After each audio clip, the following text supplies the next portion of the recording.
Bhaktivedanta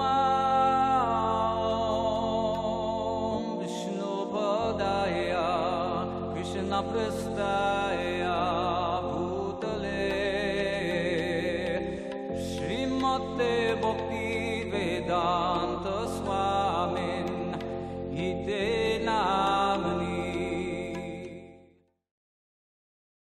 Actually, Srila Prabhupada brought me to Krishna consciousness. I had seen the devotees in Berkeley on the street. I'd given donations, bought magazines, taken prasadam, and so on, and seen the Hare Krishna festival in the Berkeley Hills. But then I went to see Prabhupada give a lecture in the International House of the Berkeley campus, University of California at Berkeley. And it was actually upon seeing Prabhupada there that I really became fixed on Krishna consciousness. I had seen other so-called swamis and religious leaders. Actually, for a sociology of religion class, I had to go and observe different religious performances and ceremonies, and I'd gone to see a swami. It seemed like he wasn't saying anything practical or substantial, telling people how to relax. Just as Prabhupada, he always says that he was reluctant to go to see his spiritual master because he'd seen so many so-called sadhus. So in a little way, there's some similarity.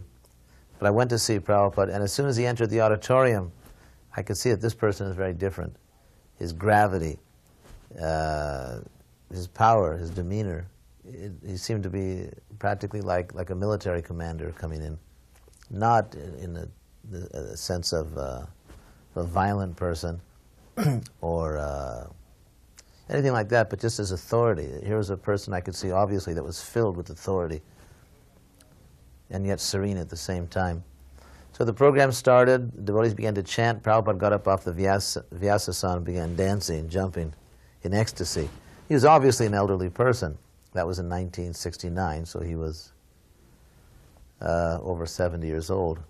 So to see this holy person so much filled with authority, over 70 years old, dancing in ecstasy, was quite overwhelming.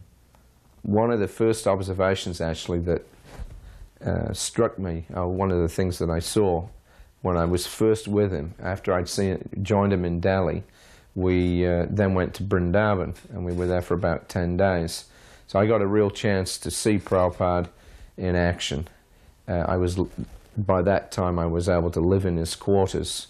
And Prabhupada, the first instruction that he gave me was that now your only business is to be with me 24 hours a day. So I took that quite literally, except of course when I was asleep. But I was with him day in and day out.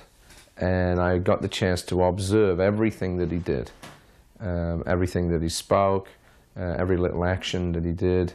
And it really struck me very strongly that Prabhupada was like a living Srimad Bhagavatam. You know, in the Bhagavatam, there's a full description there of what it means to be Krishna conscious. And of course, there's volumes and volumes of books that describe that. And if you read them, then it might seem like, well, this is going to take a long time, you know, to realize what all of this is. It's such a vast subject. You know, what does it mean to be Krishna conscious? But it was all there in Srila Prabhupada, you know, at every moment. So I saw that, I understood that, and I resolved in my mind that I would take as much advantage of the opportunity to see him as possible, that just by observing how he did everything, how he managed things, how he spoke, how he walked, how he relaxed, how he dealt individually with different people, you know, that would show me the best example of Krishna consciousness. And, you know, it just really struck me. Prabhupada was like a living, breathing Bhagavatam. Everybody was singing Sri Guru Charana Padma, and Prabhupada was on the Vyasasana, and he was also closing his eyes and playing Karatal and singing. So I asked Lokanath Swami, isn't this a song in glorification of Prabhupada? And he said, yes. So I said, how come he himself is singing it? So he said, he's singing it to his spiritual master. Because the day before, Lokanath Swami has asked me for putting my name for initiation. And I said, I will tell you, not yet. And after I heard this explanation from Lokanath Swami, I said, you write my name for initiation. Then he said, why suddenly now? You know so many books, you this, that, and you always said wait, and now you're telling. So I said, yes, I'm telling because I can see that he will be my spiritual master. This is in Hindi. Oye honge means he would be my spiritual master, because when he is glorified, he is glorifying his spiritual master. So now I know that this is actually succession. So you put my name for initiation. And my name was added, Swami Atmananda. And I heard from other God brothers that Prabhupada, when he was looking at the names for initiation, he said Bhakta this, Bhakta this, Bhakta that, and he said Swami. So he said, who is this Swami? So someone told him, it's a new Bhakta. So Prabhupada said, new Bhakta Swami? And then he said, all right, what's his name? Atmananda. So then Prabhupada said, Apashyatam Atma Tattvam Griheshu Grihamedinam. His name will be Atma Tattva. When I got initiated in Los Angeles, I got a little piece of paper with my name that said Hridayananda. And so for some reason, I can't explain it or justify it, when I got my paper, I thought it was Hridayananda, but they just left out the A. The secretary had written it wrong. Can't explain that one. So when people said, what's your name? I said Hridayananda, which sounds like a perfectly good Krishna conscious name. In fact, it even means something in Sanskrit. So no one ever questioned me. No one ever said, that doesn't sound like a bona fide name. So for the first several months after I was initiated, I was Hridayananda to the world, not to Prabhupada. In fact, there's an old Back to Godhead article by Hridayananda Das Brahmachari.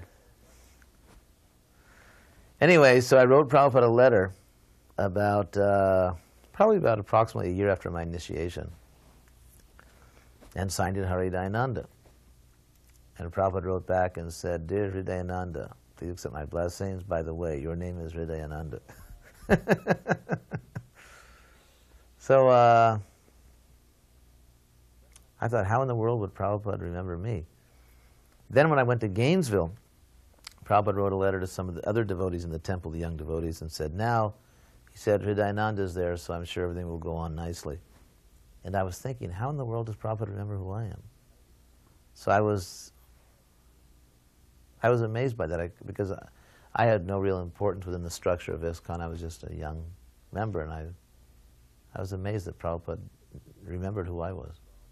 I think the quality of Srila Prabhupada that really touched me the most was just the fact that he was so warm, and he was just so kind. It was such, from being with Prabhupada, you could immediately understand that he had a genuine concern for your welfare. He was serving us, he was putting himself out in so many different ways, just to give us the chance for spiritual life. And it made you want to reciprocate by just offering whatever service that you could to Srila Prabhupada. So there was a nice reciprocation going on, and I always felt very, very comfortable in Prabhupada's presence. Of course, there was the formal guru-disciple relationship, and one had to be careful not to transgress that. But at the same time, Prabhupada was very, very accommodating. He was very, wonderfully warm and humble person. And he always made you feel, wanted. He always made you feel significant in some way, that he knew what you were doing and he was happy with it, and he would encourage you. Of course, he would also chastise you at different times if you did things wrong. But that chastisement had the same effect as, his praise. It made you Krishna conscious. And you understood it was for your own benefit. It was never, from any material kind of motivation. So that was the one thing that always stood out in my mind with Srila Prabhupada, was that he was very happy to be with us. He very much appreciated the fact that young men had given up the best part of their lives, spreading the Krishna consciousness movement. And he always showed that appreciation. So then on the initiation day, Radhashtami, before that for about 2 weeks I had some infection inside my mouth, so I couldn't brush my teeth properly. I was just gobbling with water, hot water and salt. And Delhi temple, Rajpat Nagar, very small room. It's a big Vyasasan. There's a fire is here, deities are here, fire is here, and Vyasasan is here, and Prabhupada sits at the tip of the Vyasasan like this. It's a big lotus asan. And I was like this close when I went to get the bead. So he's asking, Char niyam kya hai? So I said, no meat eating. And my mouth was like this close to his nose. And Prabhupada, he was sitting like this, and like that, and he opened his eyes. He looked at me and he said, आप दांत ठीक से साफ क्यों नहीं करते? Why you're not cleaning your teeth properly? So I said, infection. So he said, infection. Then he turned around, took the bead from Gopal Krishna ji, gave it to me, chant 16 rounds. It was like, infection is the observation and chant 16 rounds is his prescription. And then he said, your name is Atma Tattva Das. They banged the mridanga, Hari Bol, and I came and sat down. I was not there. I was thinking, something has happened to me. I got initiated. I have a bead and I have my guru, and I was completely emotional. So that evening, right in the lawn in front of the temple, Prabhupada is giving evening darshan. So I took the chamara, went to fan him so that I can be close. So I most probably maybe I was doing a big number on the chamara, you know, one of those, you know. So and it's Radhashtami, it's cold. So he was feeling cold, so he looked at me like that. So then I became so slow that the flies were sitting on his face. And again he looked at me like that while he was singing Radha Madhava, and I was so scared. So I didn't know whether to go fast or to go slow, but still I didn't want to give up that because I wanted to be there looking at him. So he sings Radha Madhava, and then he does Jayam prayers, and then thank you very much, and then he looks at me like this and said, material life is an infection. And there was like, some big bulldozer on my head. And then he puts his hand out, he lifts his shirt like this, and he said, you scratch, then you feel satisfied.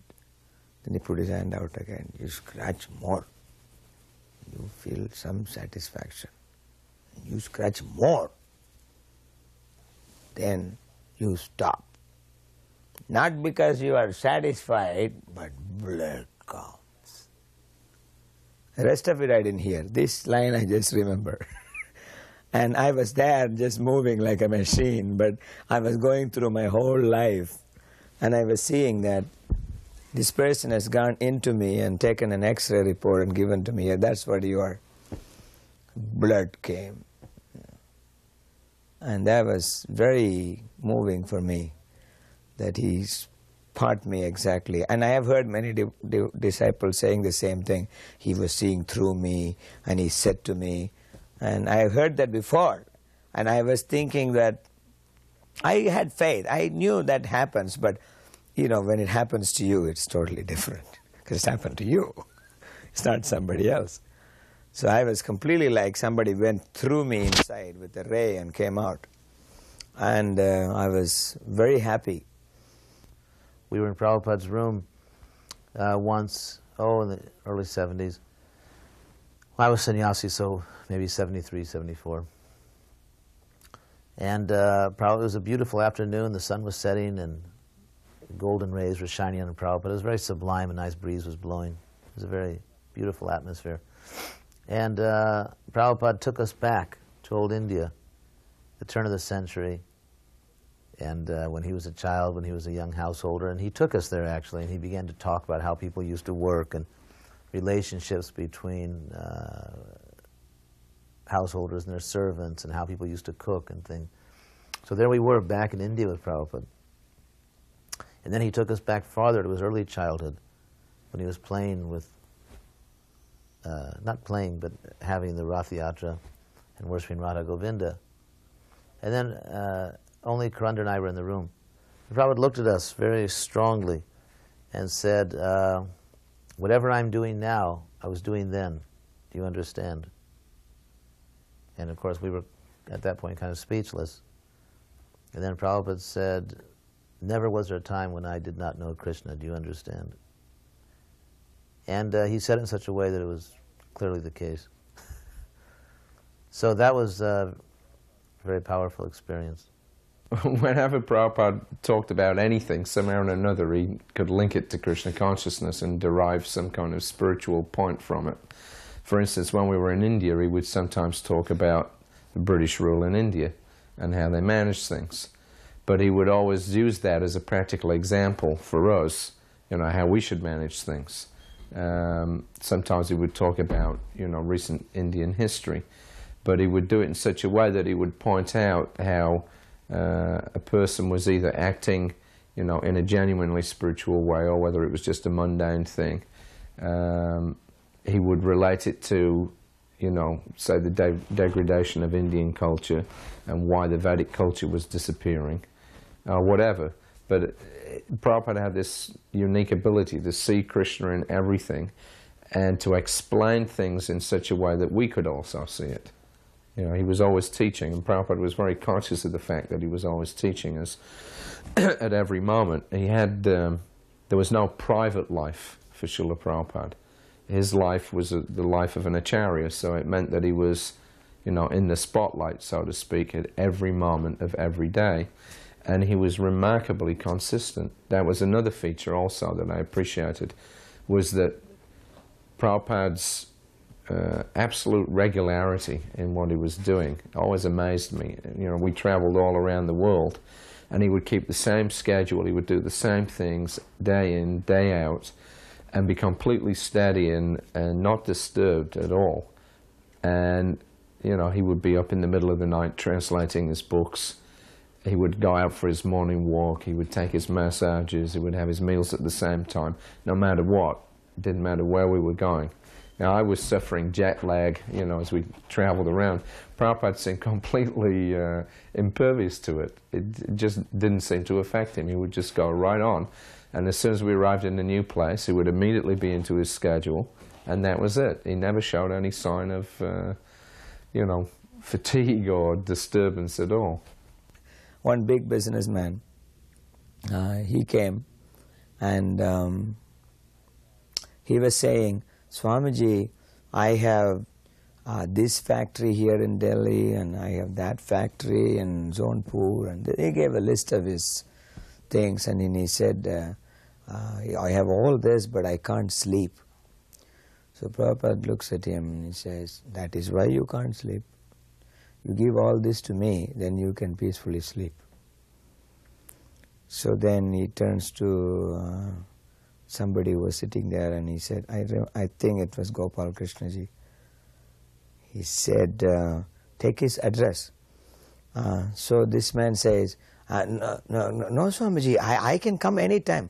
You can come anytime, but we should also be able to come anytime. Take his address. And then he was ready, you know. So yes, and said, no, Swamiji. Prabhupada said, no, take his address. We will relieve you of your problem. You give some of these things to Krishna, then you will be peaceful. And he was like smashed right there. And he did give his address. He had to. We brought Miss Mexico to see Prabhupada. You know, in those days we were young and we thought any celebrity, let's bring them to Prabhupada. So we brought Miss Mexico, and she came in. She was nice, you know, fluttering her eyelashes. And obviously she, as all these, you know, Miss America, Miss Mexico, they spend their year just going around and doing events and, you know, getting their picture taken and smiling, saying a few nice words here and there. So she was more or less in that mood. She came with a few gentlemen. So as she sat in front of Prabhupada, she made her customary spiel. She said it was very nice being in Mexico. In Spanish, I was translating. She said, "I'm very glad to be here. I've enjoyed the program very much, and you know, I hope to come again sometime." So Prabhupada said to her, "Why do you want to come again?" In other words, he was not at all concerned with the glamour of it all. He was very sober, and he said, "Why do you want to come again?" And she couldn't really answer it. You know, no one ever asked questions like that to Miss Mexico. And he asked her very seriously, "Why do you want to come?" Then we had Prabhupada's books on a shelf. He said, "Have you read my books?" She said, "No." He said, "Then why do you want to come? Why do you say you want to come again?" So she was caught without an answer, and at that point she stopped being Miss Mexico and just started being a soul. So there was one time, it was on the disappearance day, of Srila Bhaktivedanta Saraswati. We were in Bombay, and this lady came for darshan in the afternoon. So she was a follower of another guru, and this man was a well-known Mayavadi. So during the course of the conversation, there was some discussion on the philosophy of the Bhagavad Gita, and of course this woman was espousing her guru's ideas of what the Bhagavad Gita actually meant. And especially there was one interpretation of Krishna, what Krishna meant. So of course in Sanskrit the word Krishna means dark. So this man had written in his commentary that Krishna means dark, dark means unknown, so the absolute is the unknowable, supreme, unmanifest, like this. It was a Mayavadi interpretation. So Prabhupada very quickly fired back that he said, well, if dark means unknown, if Krishna is unknown, then if he does not know Krishna, then why is he commenting on the Bhagavad Gita, which is Krishna's words? And he said that actually to the devotee, Krishna says, to the devotee, I am known. So he said, therefore this man, because he's not a devotee, he cannot know Krishna, and only the devotees can actually comment on the Bhagavad Gita. So Prabhupada was very expert. He could pick out the flaw in anybody's argument immediately. And of course in India you always got a lot of this kind of, you know, different kinds of interpretations and, you know, false ideas and misconstruing, you know, the words of the Bhagavad Gita. But Prabhupada was very expert on keeping a person focused that Krishna is the Supreme Personality of Godhead. When Prabhupada came to Gainesville in 1971, at the end of July, a wonderful visit. He was being interviewed. He arrived, he sat on the vyasam we'd made for him, and he gave a beautiful lecture. Then he was taking questions. There was one girl there, I guess that was 1971, but at that time she was a young girl. And in a somewhat challenging tone, she said to Prabhupada, I see that you have mostly young people here. Why is that? So Prabhupada immediately shot back, why do you have mostly young people in your university? And she was so much caught off guard. I remember she actually dropped her pencil. And she sort of, you know, groped for an answer, stuttering, and said, well, that's the age of education. He said, yes, therefore that is the age of Krishna consciousness. Another such exchange like that,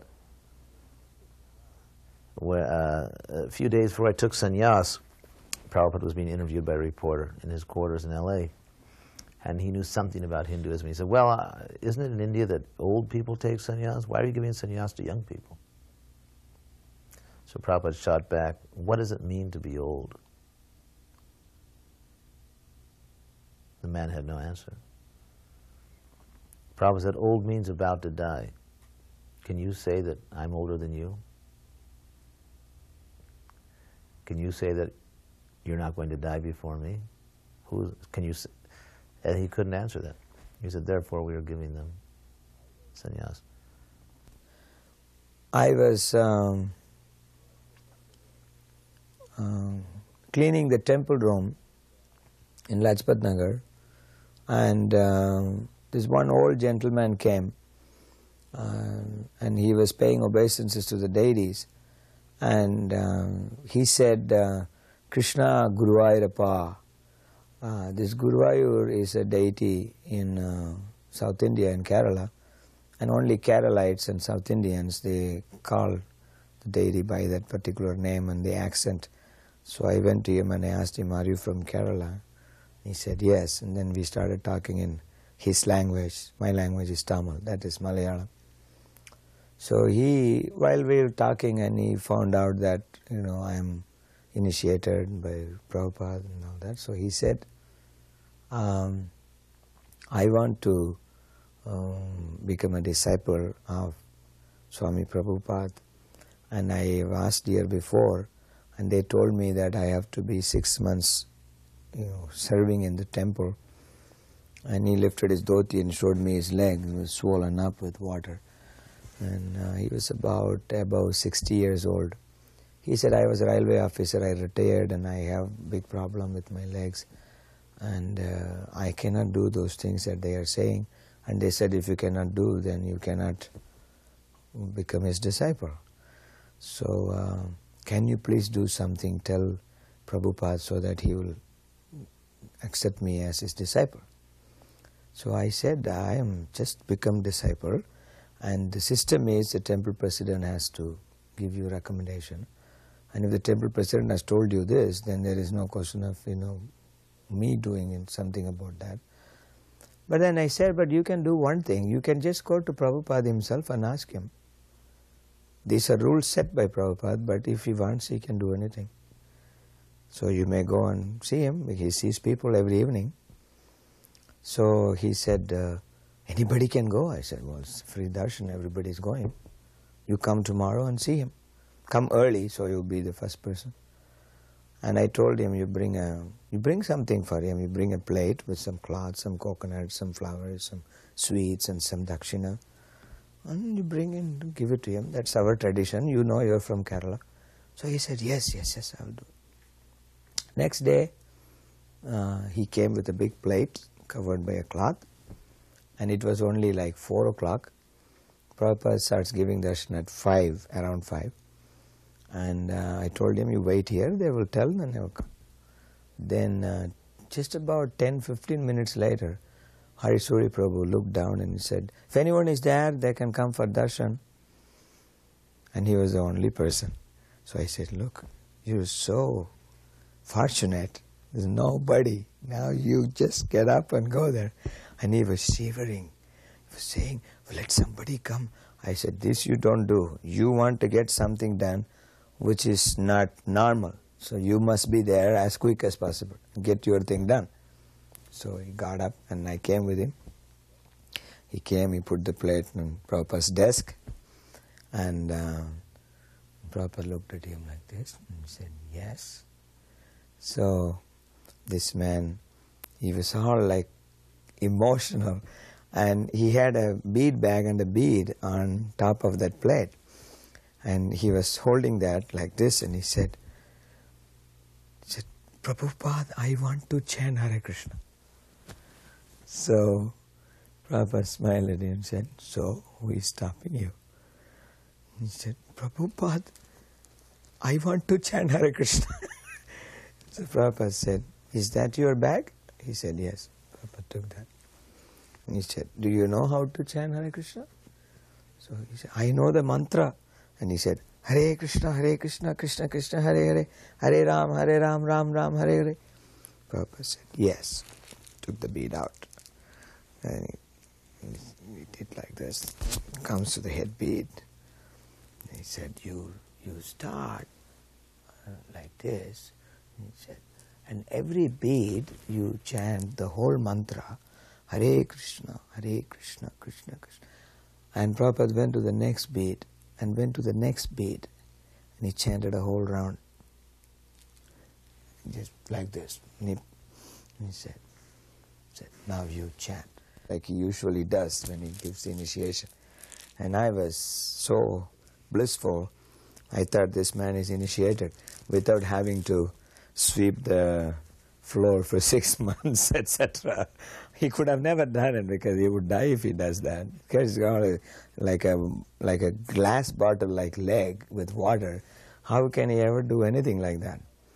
So I met this, I went to meet this man after some time. After traveling somewhere else, I came back, I met this man, he was still chanting. And he's got a big picture of Prabhupada in his room. The second time when I went to meet him, he was gone. And they said to me that they couldn't take the bead off his hand. And he just chanted. In last 2-3 weeks of his life, he just chanted and he didn't do anything else. And the last week, he didn't even go to the bathroom or anything. He was just one place looking at Prabhupada's picture and chanting. And the last thing they have heard was his chanting in his mouth, and then he left. Prabhupada sometimes would joke as we entered his room, because obviously it's a very important thing when you would go into Prabhupada's room. I always considered it to be the most important event to go to before Prabhupada. So often I would come into his room very, very seriously, and he would sometimes sort of joke. One time I came into his room in that very serious mood, and he looked up at me and said with mock seriousness, "Yes, what is your message?" Another time I came to his room in New York, and he was just finishing his breakfast. He was in a very jolly mood, and I was on a college preaching tour, and he said, "Oh, Hridayananda Maharaj." He said, "You were actually traveling and preaching. I'm just here eating."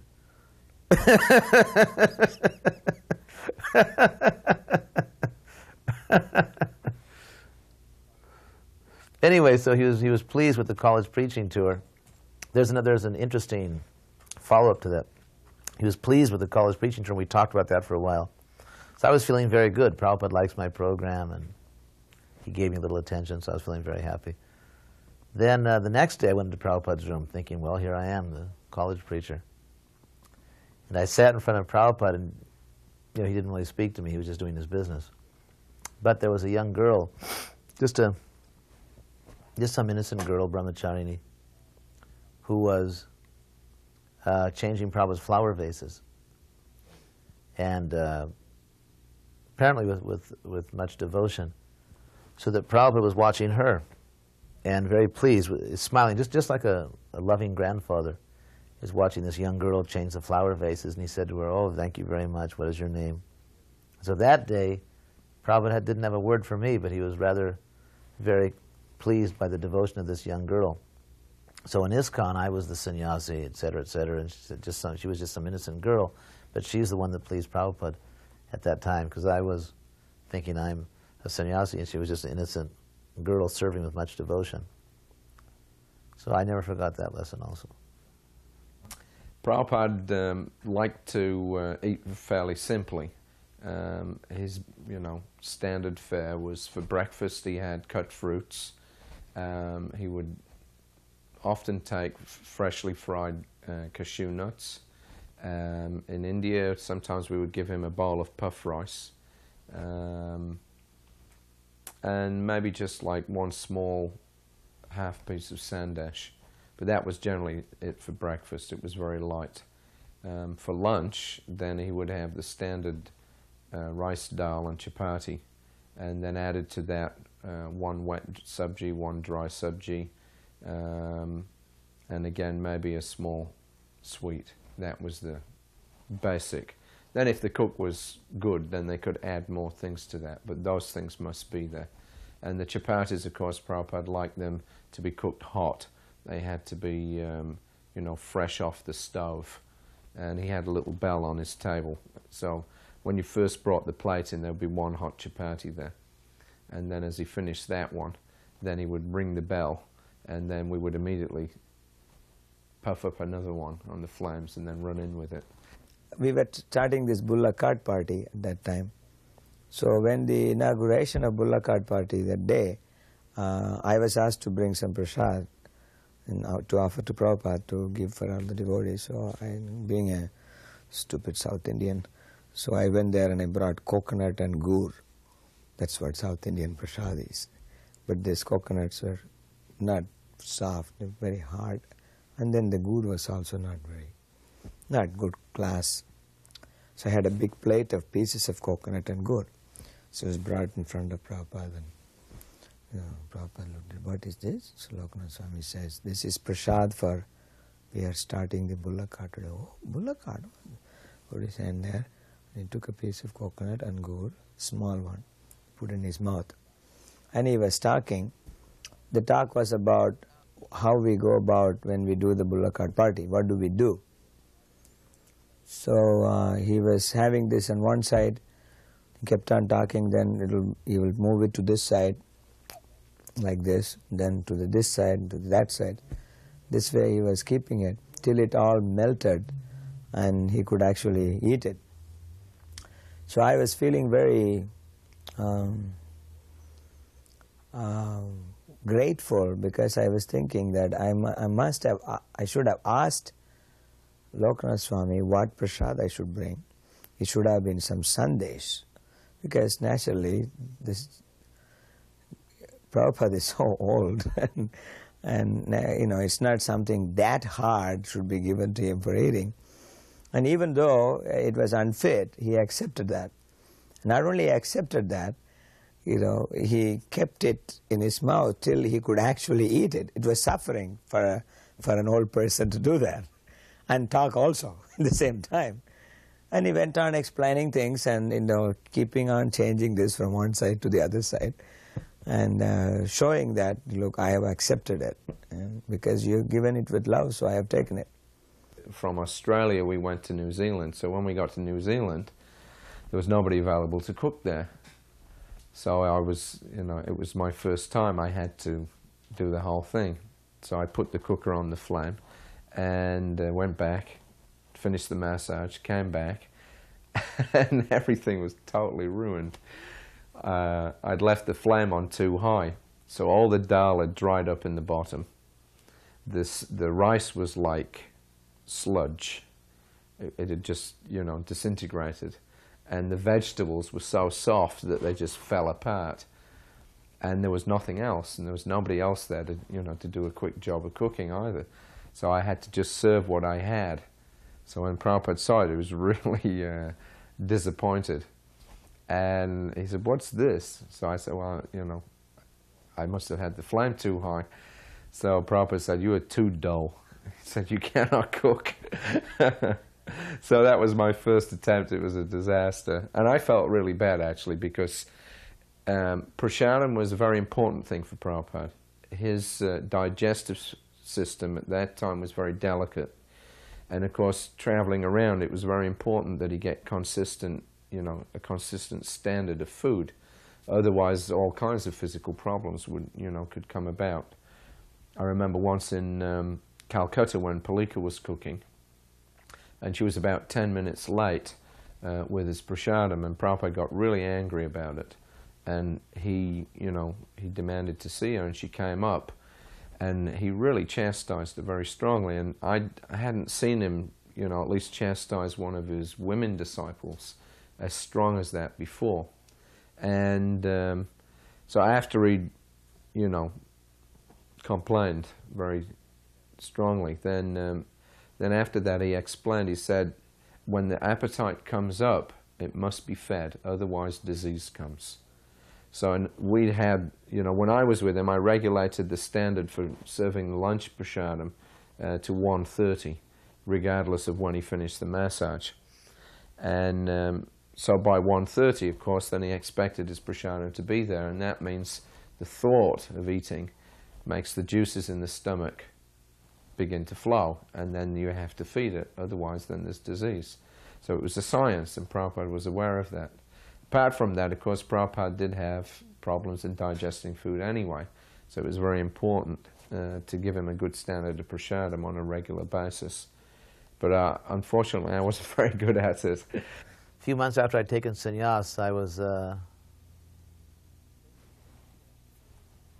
you take sannyas, of course, you really have to be very serious about Krishna consciousness, because it's a, especially for a young man, precarious position.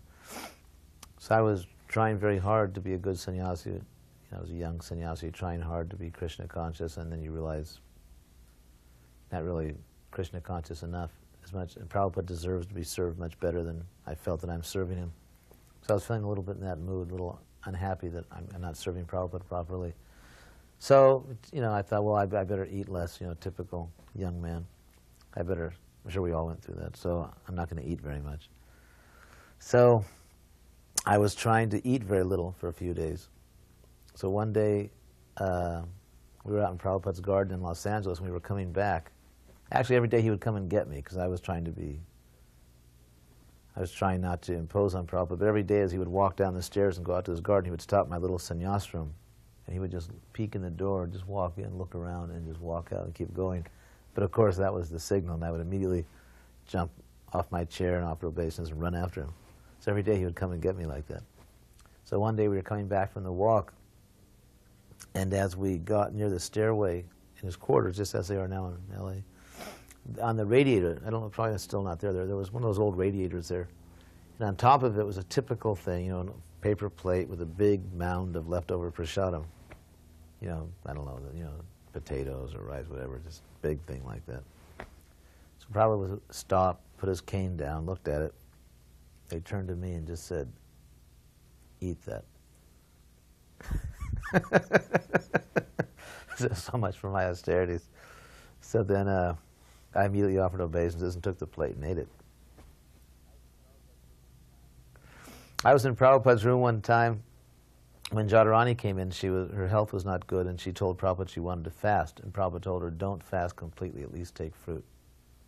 He said it's not good to fast completely.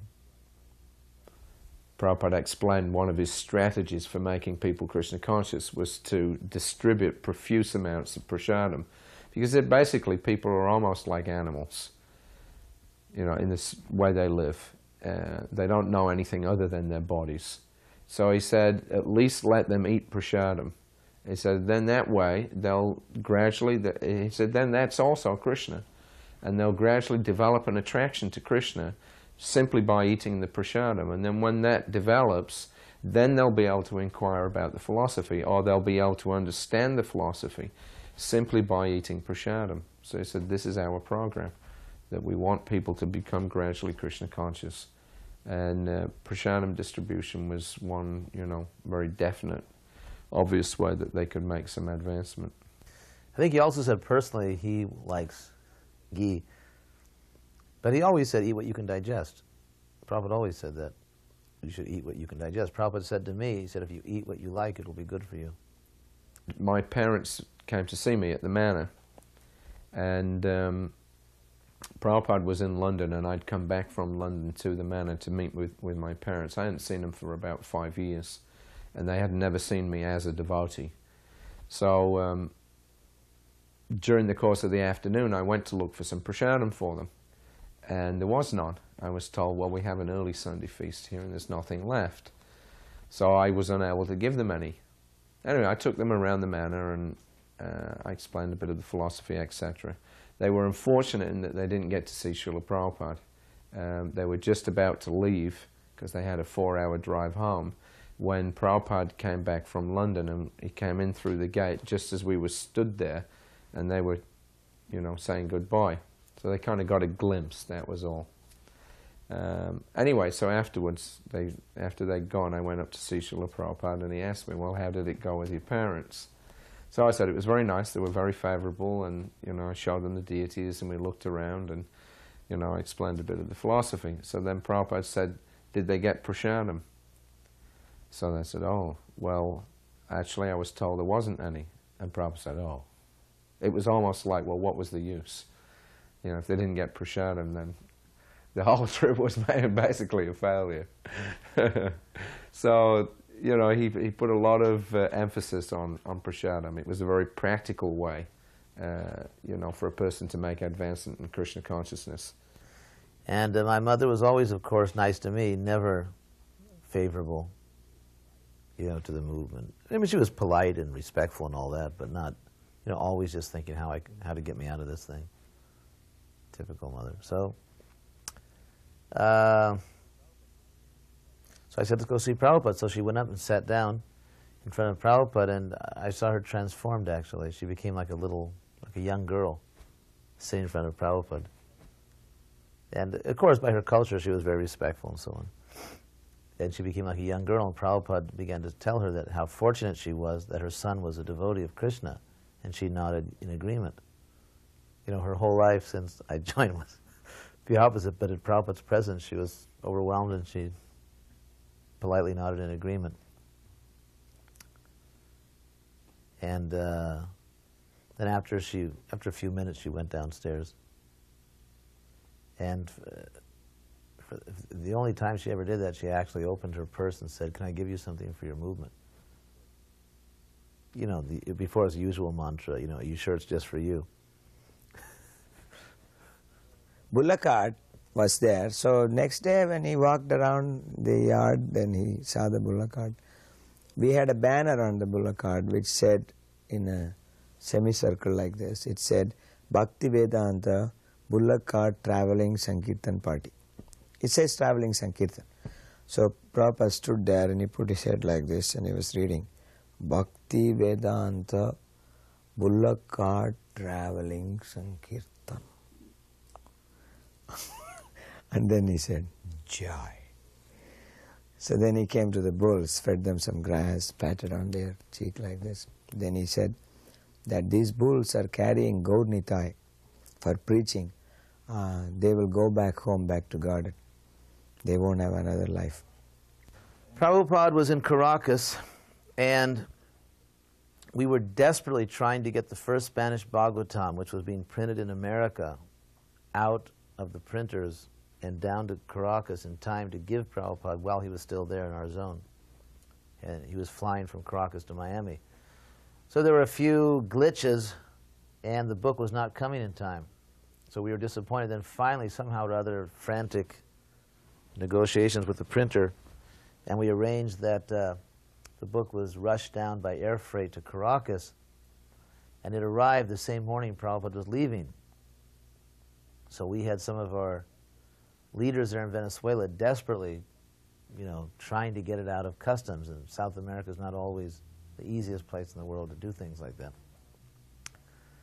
Meanwhile, Prabhupada went to the airport, and you know, he was checked in and so on. We did all that for him.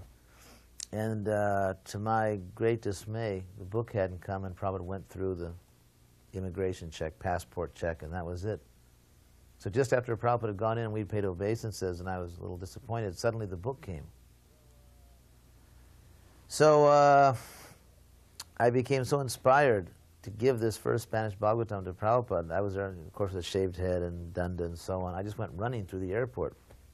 And, you know, it's a South American country. There, you know, you can't just run through police checks and things like that in any country, and certainly not there either. But I was so inspired. Somehow Krishna just arranged everything, and I ran right past the passport check. No one said a word to me. Here I am, a shaved head and a danda. Ran right past there were several checkpoints. You got to show this and show that. Ran past all of them. No one said a word to me. I ran right into the waiting lounge, the international waiting lounge, and went down, offered obeisances, and sat next to Prabhupada. He had me sit next to him. No official said a word to me. And I gave him the Bhagavatam. So Prabhupada was very pleased. He looked at it. Then he wanted to check to see if it was bona fide. So he said, "Can you translate this?" From Spanish back to English. I said, "Yes, Prabhupada." So he said, "All right." So he opened to the preface and said, "Read this in English." So I read it in English. Prabhupada saw it was correct. It was bona fide, so he was very happy. Then they called him for his flight just then, and he walked off holding the Bhagavatam and got on the plane, went to Miami. I was holding the picture of Prabhupada in the front, that picture with a big flower garland, and Maharaj was in the back. We were all dancing, and the bullock cart arrived in Mayapur temple. And so we went to the temple hall first, and Navayogendra Swami was chanting there. And Lokanath was leading the kirtan. As we came in, they got together, both of them, and they had a big kirtan for another 45 minutes. By the time it was already 11 o'clock, over 11. So then Maharaj said, "Let's go and see Prabhupada." And we were all climbing upstairs. And Hari Suri was standing there like this. He said, you can't go now. It's 11 o'clock. What is all this noise? Keep quiet, go back. Prabhupada is tired, he's sick, and he was standing there like this. And we were looking, like that. Prabhupada came out of his bathroom and turned to go into his room. And he was opening the door like this, and then he just turned this way and he saw us. He said, oh, bullock cart party, come. And Prabhu is standing here and we are all going this way, that way, over him. He's still standing there trying to stop us, at least trying to stop some of us. Everyone was in. Prabhupada sat down, wiped his nose like this, and he said, so, Lokanath Swami, how are you? And he seemed to be gaining strength. And he looked very tired, but he was becoming stronger. And he had this bottle of barfi. He opened that and he gave everyone one piece. And he asked, where were you last night? So Lokanath Swami said that this Gaudiya Math in Navadvip, one Gaudiya Math, they charged us 2 rupees per head to sleep in a Kirtan Mandap in front of the deities, which had no roof. Means they were charging us for the sky. 2 rupees each per head. And Prabhupada laughed and he said, oh, this is nothing. And he said, mutts, it's a big thing. He said, they used to use the shalagram for cracking the bitter nuts. He said, this is called mutt. And he said, this is what happens to the Brahmins. And like that. And then he asked every single, after Allahabad, till Mayapur, he was asking, did you go to this village? Did you meet this man there? He said, did you go to Fatehpur? Did you see that Gaurnitai Bhavan? Those nice deities? Did you visit there? And then it was like every single thing that was green in our memory, he was saying. And he said, you know how I know these places? Because I have gone to every single place for preaching. He said, I was staying in Gaurnitai Bhavan. And then he was telling, did he go here, did he go there? And he said, how did you do the Bihar side? How did you do the Bengal side? Were you in Bardwan? So Lokanath Swami said, yes, we came by the truck, but we got down in Bardwan and we started from there. Like that. And he was talking for a long time. Most probably he was talking for over an hour. And then he said, now that you have come to Mayapur, now you should go to Puri. Like that. And that was the last thing he said. There were many stories. Then another time when we had the first Portuguese Bhagavatam, we were again, same thing, we were so eager to give this to Prabhupada.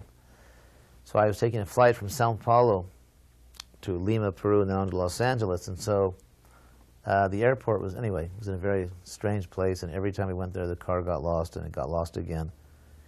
And we finally arrived at the airport after the flight had already boarded, and we were just determined we had to get this Bhagavatam to Prabhupada. So they said, I'm sorry, the flight's closed, and that's it. So Mahavir was there. He was also very fired up, so he actually grabbed the walkie-talkie from the lady at the counter and started talking to the people on the flight and said, hold that flight.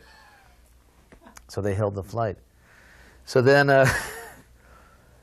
then they said, all right, you have to hurry. So then we ran to the flight, and we were so late, they wouldn't even issue a ticket there. Mahavir had to stay behind and buy the ticket. I just got on the plane.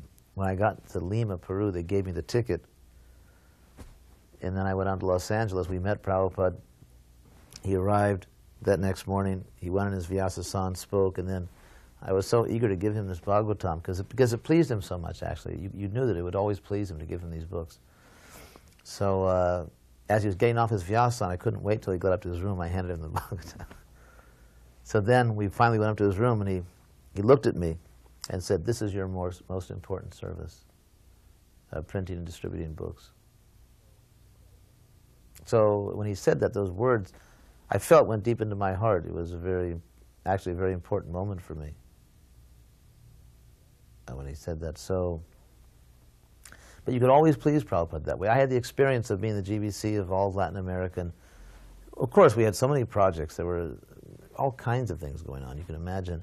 And yet when I would go to see Prabhupada, the first question would always be, so, how is the Sankirtan? How many books are being distributed? He would ask that question.